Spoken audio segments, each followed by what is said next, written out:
pensei que dia assim, para nós para quieto na posição de gente mulher, para nós para quieto na que cultura gente mulher está significar, pero também para gente mulher para quieto na seu rol na sociedade, na que cultura está fazendo e como é possível mais melhor. Pensei também é dia que nós está invitar gente da comunidade, gente homem e gente mulher, para celebrar o hecho de estar gente mulher. Na série de MEP, nós também temos uma atividade dia 8 de março para nós honrar a gente mulher, para ajudar, para pôr a mulher na luz, mas nós também para sobre o que vão merecer. Para mim, que para que é um outro tema de posição de gente mulher, e essa aqui é a posição de gente mulher em política. Me convenci que nós mistérios de gente mulher em política. Me convenci que a gente mulher anda trazendo algo adicional na mesa.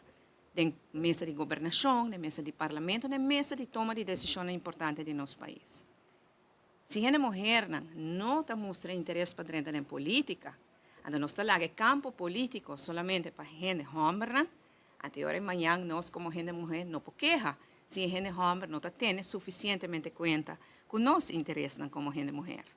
E pensei que extender uma invitação na tour gente mulher e gente homem para nós pensar em isso aqui, para nos estimular mais gente mulher para dentro da arena política. Que está fácil, seguro que não, mas que está possível, seguro que sim. Suficiente gente mulher a demonstrar que está possível, mas principalmente que está necessário. E ojalá que haya aqui para o Dia Internacional de Gente Mulher. Nós haya mais gente que está interessada para estar na mesa de toma de decisão mais importante para o país Aruba. Caminho como ter um balanço de gente mulher e gente homem para decisões que têm interesse de gente da comunidade.